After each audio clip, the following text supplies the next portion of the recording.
I was at the Tacky Press coming up with slingers. Huh? Yeah, my kid. One of my younger kids.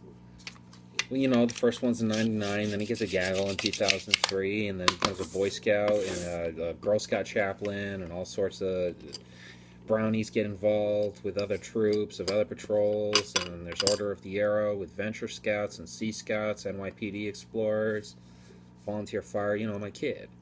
My kid. No, he was an on and off in the backyard again.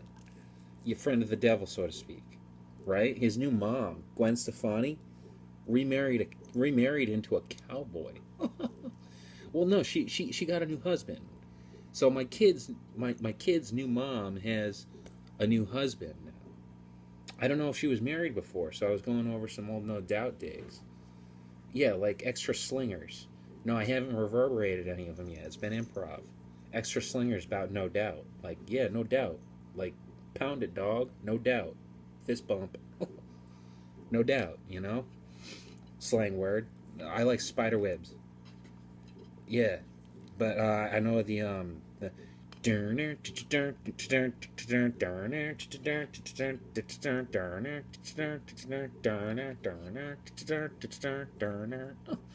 come take these chains off of me.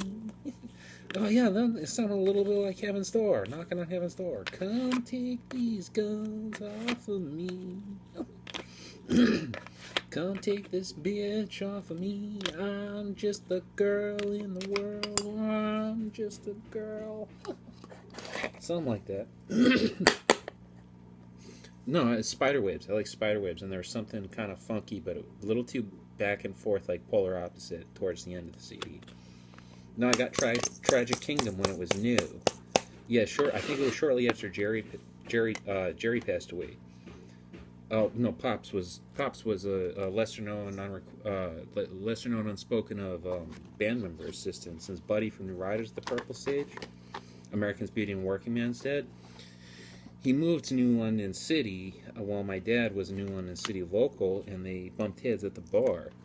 And Pops started helping out Buddy to the extent where just show him around his new house. No, he moved here, became permanent resident in New London City. Worked at Harry's Taxi, went to the soup kitchens, and donated to the homeless shelter. Anyway, bumped heads with my pa, and within that year, he introduced him to Brent Midland, who's passed away 5 months after my birth, Jerry Garcia, who passed away 5 years after my birth, Bear Stanley, that moved to New London City just after I was born, New London City Limits, a 20-minute drive from New London City, New London County. And guess what? Bear Stanley's wife of that era and daughter, my age, well, she's a year or two younger than me, are still 20 minutes drive from New London City, New London County. Some sort of mansion. Oh, yeah. Oh, yeah. Oh, yeah. So when No Doubt Tragic Kingdom came out and I got a copy of it, I was like, well, let's look into her a little bit. And she was in this orange jumpsuit on cable television. I watched it on TV, I think, when Gramps was still around before 2003. So it was over next to the discoverer of the Titanic, where I had just met with Leonardo DiCaprio. So he filmed Romeo and Juliet, and then the guy that lived next door to my grandpa, who was on a submarine that left New London, went to China and came back to New London in one piece.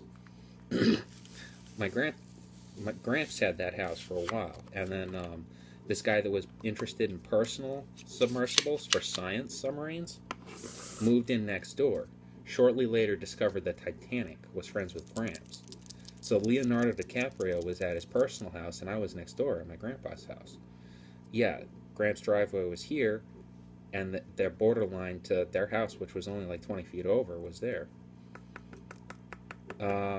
So that was the first, and then I don't remember meeting Gwen Stefani exactly. I don't remember much of meeting Sully Erna exactly, but after Woodstock, I think it was Woodstock 99 or 2000, Sully and Serge from System of a Down were in cahoots. And before that, after that, it was David Brayman from Disturbed, the drummer, and David Silvera from Korn, the drummer, were in cahoots, and they were like Mickey Hart, Bill Kruzman drumming together, same time, same thing. And all we had to do was throw. It was Disturbed, Godsmack, System of a Down, same time. So you got Sully, and Korn. So you got those four bands playing together. Like different, all musician from each band comes together in basement tapes and studio tracks. Well, the LNG was a world famous eyesore that would play Dead Kennedy style music, punk rock, 1964 sort of thing. Their home team that would travel nationwide and eventually around the world was the Reducers. And they were as well known overseas as over here, the Clash and the Ramones. But when I was coming up in the early 90s, or from spring 90, when the band came over my house after I was born, of the Grateful Dead with Brent Midland, including Bear and Melvin Seals, I guess, or something similar. So shortly after that, it was how I knew the LNG and how I would visit with artists around here, was that the top floor of the LNG was where the band could spend some time before and after the show. And they'd let in crowd in with the band to hang out, kind of like the Capitol Theater back room, where if you're going for Phil Lesh birthday and they let you backstage behind the stage, you actually get to shake hands and talk with them person to person. Usually for the shows that I've been at since about 2007 or 2009, somewhere around there, I stand about 2 to 5 feet away from an original founding band member of the Grateful Dead, similar to Phil Lesh, Bob Weir, Mickey Hart, Bill Kruzman, previously Brent Midland, and then some guys after that, Melvin Seals with JGB. It's 3 to 5 feet away, so that I'm within arm's reach. I could actually grab his ankle and tug on it, asking for what, $10,000 or a signature, sort of thing. And that's been what it's like generally, once a season or twice a year, on average between 2 and 4 shows a year for 31 years now.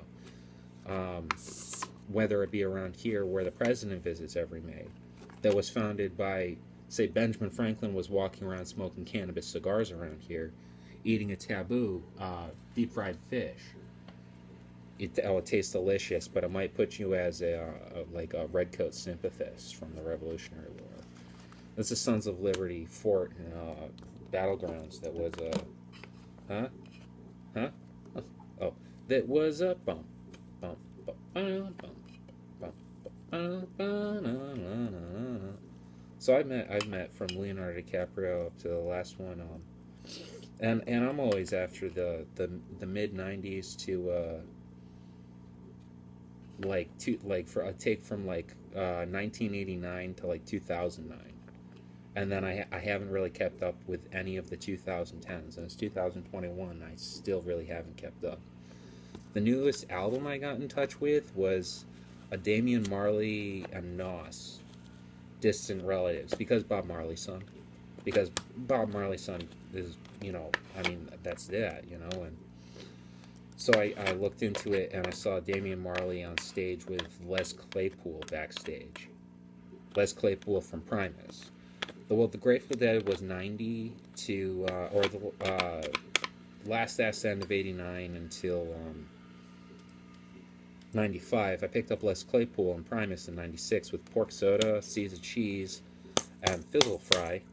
And then the Brown album in 98. I got Korn in 97, Slim Shady in 98, with his 97 album, Just the Two of Us. I only got one track off that. But his Purple Crayon album, pretty much the whole CD. Then the Marshall Mathers LP in 2000. Next up is 8 Mile the film, and absolutely nothing afterwards. Maybe a couple hit singles, and oh yeah, I remember that, I don't really like that one.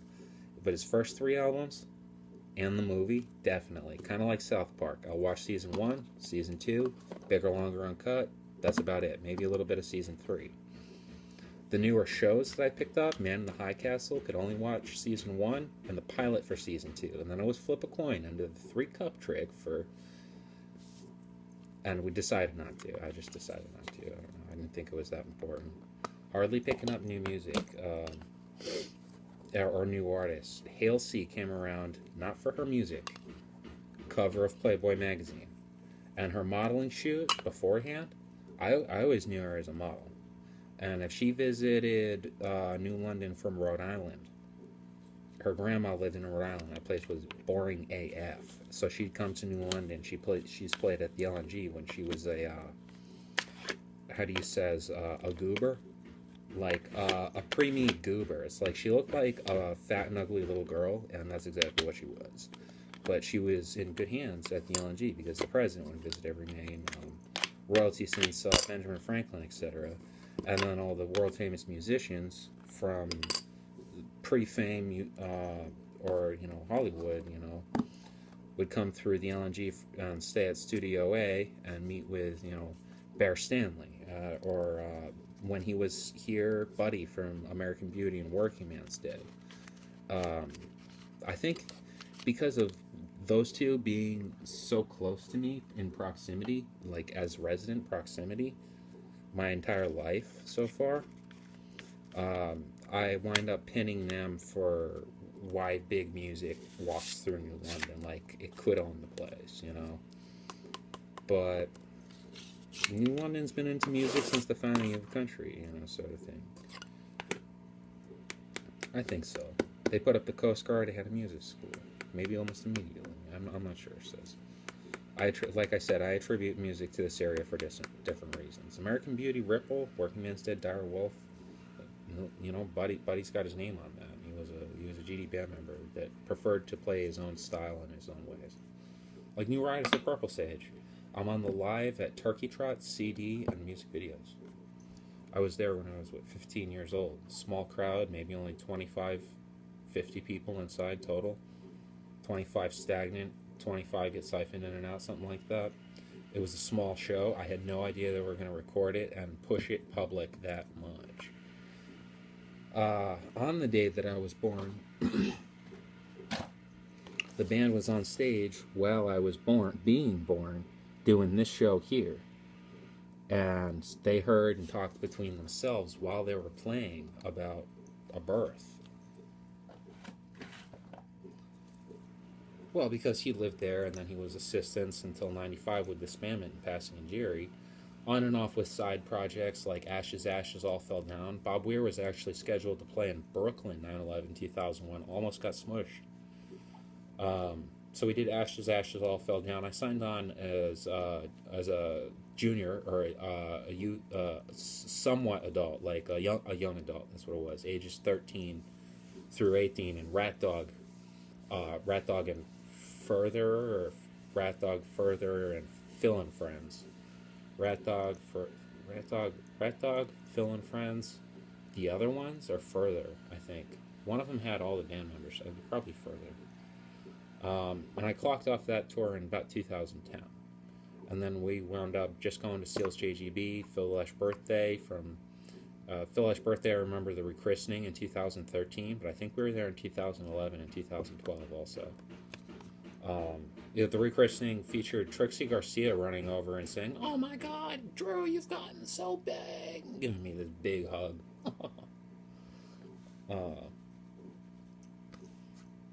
So that was and then Dead and Company. Trey Anastasio came to New London before GD50 and visited Spindrift Guitars. He has his picture taken. It was on their Facebook. He replaced Jerry Garcia at GD50, Chicago Field, Soldier Field in Chicago. Mission from God. Half-pack sunglasses, quarter tank of smokes. Mission from God. It's dark out. Hit the gas. Hit the lights. Cut. That's a wrap. What was I saying? GD50 and then Dead and Company. We went to a First Wave Dead and Co. show featuring John Mayer replacing Jerry Garcia, which was way, way strange for me. But he did really well selling out Fenway Park. I went to that one. That was definitely notable. for me anyway. I rarely spend time with John Mayer.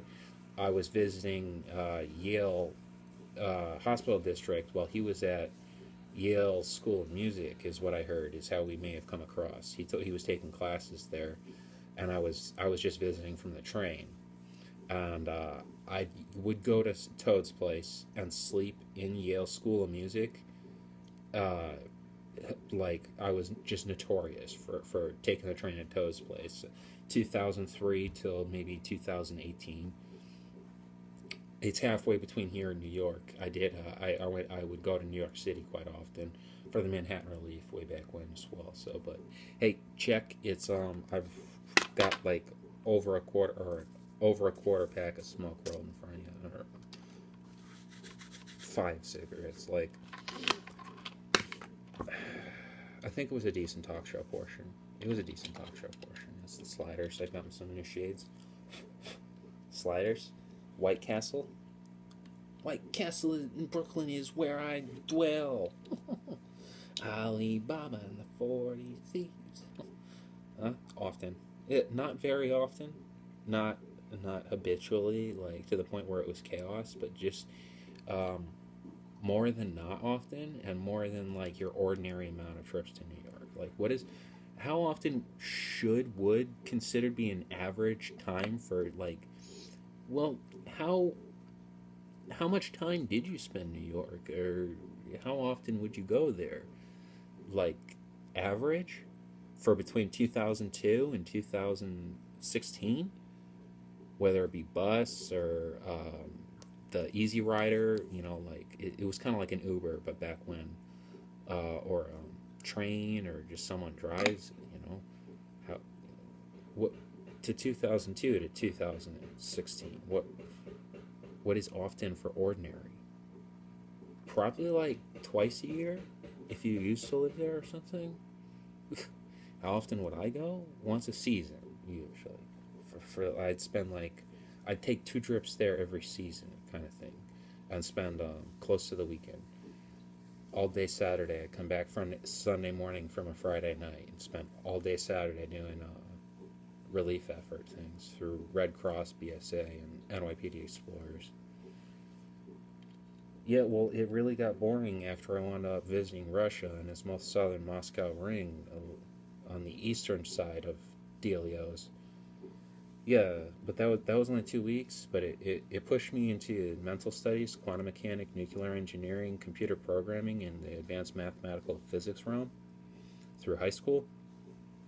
And I focused on that as a majority through 2008. It was really have to settle down to big bookworm grades so I could get a job at the United States Naval Submarine Force, preferable. If not, then General Dynamics Nuclear Submersible Programming Facility. Yeah. Well, that one's just down the programming is right down the road from my old house, right down the road from here too.